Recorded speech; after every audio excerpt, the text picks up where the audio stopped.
welcome to Sports Talk. And tonight we're going to feature Roger Everly of the Fergus Falls Fairgrounds Ice Arena. Roger is the arena manager, and he has been there for the last 3 years.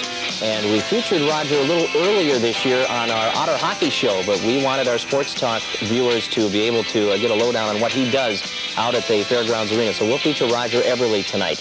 And last week, you'll recall, we looked back at some of the top sports stories and sports teams of 1988. Well, tonight we're going to showcase the #1 sports team and sports story of last year. Dave Retzlaff will join us for that later in the program. And we will certainly have an abbreviated schedule in the men's basketball program. Back in 1984, the Spartan men captured the state tournament title for the first time under Dave Retzlaff, and this past year they did it again, beating Mesabi Community College in overtime, 95-93, in what has to have been one of the most exciting state title games, I would think, in community college history in the state of Minnesota. And obviously a very satisfying win for the Spartans. Dave, it was our top story of the year, and you went in there as certainly an underdog, not only in the title game, but in the entire tournament. Not often, maybe never before, has a team with a losing record come through that three-day tourney with the title.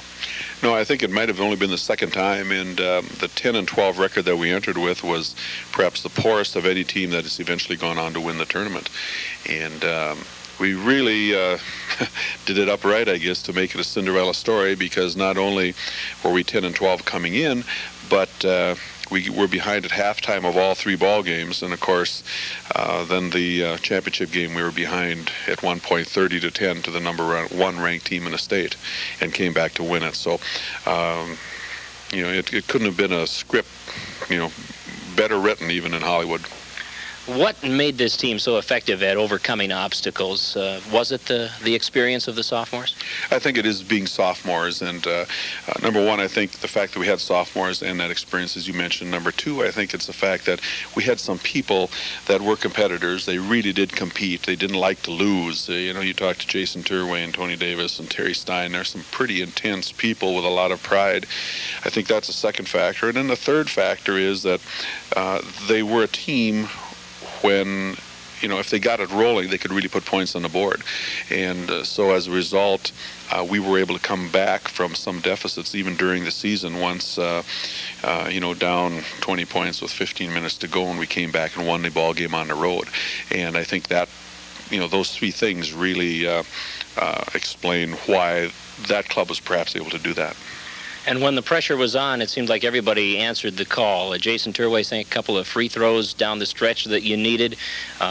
Big bucket by Tony Davis, that 3-point shot. I don't think anybody will ever, who was in attendance at that game, forget the shot, the way Tony had to fight off the defender and somehow was able to put a 3-pointer in, and that's what you needed to tie the game. Could anybody else but Tony Davis have been the hero in that situation? Well, just the way it worked out, you almost had to have Tony Davis shooting the shot to get it off, because he was double-teamed, and he came down and took a spin move, which was actually to his left, stopped, and then came back a total turn of 360 degrees and came back and shot between 2 defenders.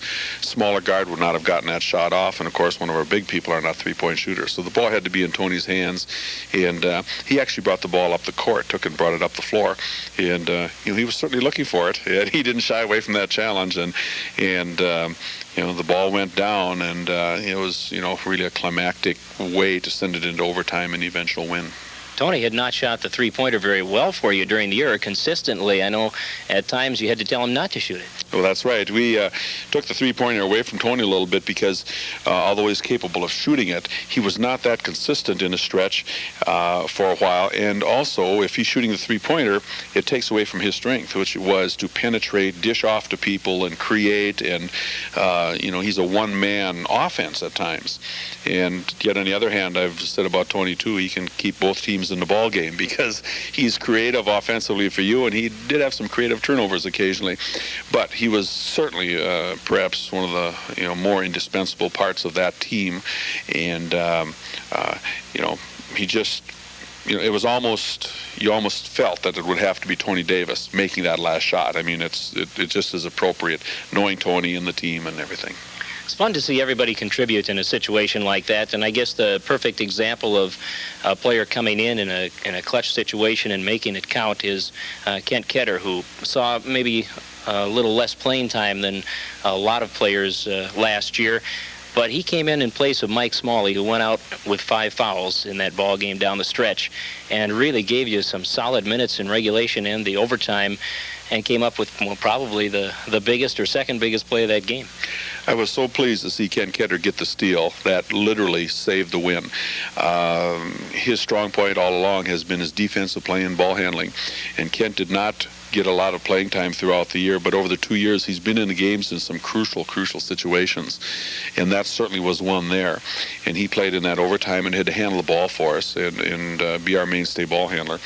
And as the time was winding down and we did have the lead, Tony Davis went for a steal on the perimeter, almost picked the ball off, and the Mesabi man recovered, turned to the basket, saw an open man underneath, and Kent Ketter, on what we call a sink and fill, he was sinking to the hoop and just came right into the passing lane as the ball arrived and picked it off. And I couldn't be happier for anyone. And once again, that was so appropriate that Kent Ketter made that steal. He was doing what he did the best. You were named Coach of the Year in Minnesota Community College Conference basketball for a 5th time, I believe it is. Does that add to this tournament title? Well, it adds to the tournament title simply from the standpoint that it's one more award really for your ball players. And, when you get the award, it's a nice thing to have because it's voted on by your peers, by the other coaches in the league. But it's the type of thing where you try to do, you turn around and you give it to your players because it's one more for them. It's their accomplishments, and basically you try and get them to play hard and do some things offensively and defensively. But I think in most cases, from the coaching standpoint, at most levels, why you're along for the ride, and you only get as far as your ball players can take you. Another thing that I'll never forget about the 1988 season for the Spartans and that tournament in particular, and the response in the region tournament that you hosted here, is the fan support. They were there in force for that championship game and really packed the gym when you hosted the region. We have the best fans in the state, and there's no doubt about that. Our attendance is excellent. We get in the post-Christmas stretch, and we'll have some packed houses and that type of thing. And we really appreciate the enthusiasm that they bring. They were a major factor in our win in that state tournament. And it looked a little bleak when we were down 30-10, but in that championship game. But they hung in there, and as we were coming back, they really got into the game and became, a sixth man on the floor, so to speak. Was the region tournament anticlimactic at all, or did that state tournament title maybe hurt you in that regard? It's tough to repeat that and top that. It's very hard to have a region tournament in your hometown and call it anticlimactic. I don't think there's any way. We have sellout crowds, and the enthusiasm and the anticipation. One of the great things I feel in terms about winning the state tournament is that you get the right, since Minnesota has more schools competing in a region than any of the other, or in the region playoffs than any of the other states. Minnesota gets the right to host that tournament, and that's one of the real treats, one of the spoils, so to speak, of winning that tournament. And it's not anticlimactic. It's just such a joy to come home knowing you have at least 2 more ball games and being able to play in front of the fans that have supported you in the state tournament throughout the year, and just having that opportunity. That's one of the real highlights, I think, and no, it's not anticlimactic. You've been coaching for over 20 years. We talked about the 2 state titles, 2 region tournaments you've hosted now. Where does 1988, where will it rank when you look back over the years, or is it hard to do that? Yeah, it's hard to do that. I've been coaching so long, I just lose track. But I'm sure probably what you're asking, how does it compare to the first title in 1984? And it's hard to rate them also. I'll dodge that question. But 1984, of course, was the first one, and that always has to be special. And I think that would have definitely ranked as, the biggest thrill, the first one, except the Hollywood script of the last one that we had last year. That was just so fantastic to trail in all the ball games and come back and win the title game that I'd have to flip a coin, I guess.